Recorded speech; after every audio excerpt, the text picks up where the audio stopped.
আসসালামু আলাইকুম। প্রিয় দেশবাসী, শিক্ষক সমাজের প্রতি যে আঘাত তা জাতির বিবেককে আহত করে। গত 26 তারিখ শাহবাগে ইবতেদায়ী শিক্ষকদের প্রতি যে বর্বর হামলা হয়েছে তা অত্যন্ত নিন্দনীয় এবং একটি সভ্য সমাজের জন্য সম্পূর্ণ অগ্রহণযোগ্য। শিক্ষকরা জাতির মেরুদণ্ড, তাদের প্রতি এমন আচরণ এক ধরনের কলঙ্ক। ইবতেদায়ী মাদ্রাসা সবসময় অবহেলিত ছিল, অথচ এই প্রতিষ্ঠানগুলো আমাদের শিক্ষা জীবনের প্রথম ভিত্তি স্থাপন করেছে, যেখানে আমরা প্রথম বর্ণ শিখি, যারা আমাদের জীবনের প্রথম পাঠদান করেন।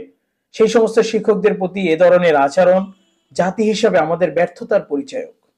ইবতেদায়ী মাদ্রাসা অবহেলিত থাকার আর কোনো সুযোগ নেই। তাই এই মাদ্রাসাগুলোকে দ্রুত জাতীয়করণের মাধ্যমে শিক্ষকদের মর্যাদা ও অধিকার নিশ্চিত করা অত্যন্ত প্রয়োজন। একজন শিক্ষক নেতা হিসাবে আমি এই ঘটনার তীব্র নিন্দা ও প্রতিবাদ জানাই।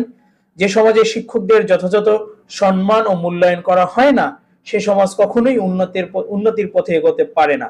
আমরা সেসব শিক্ষকদের কাছ থেকে আমাদের প্রথম জ্ঞান লাভ করি, তাদের প্রতি আমাদের এমন অসম্মান সহ্য করা যায় না।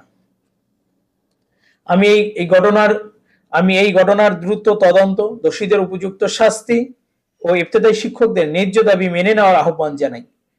সেই সঙ্গে সকল শিক্ষক ও সচেতন নাগরিকদের প্রতি অনুরোধ জানাই, আসুন আমরা ঐক্যবদ্ধ থেকে শিক্ষার মর্যাদা প্রতিষ্ঠায় কাজ করি।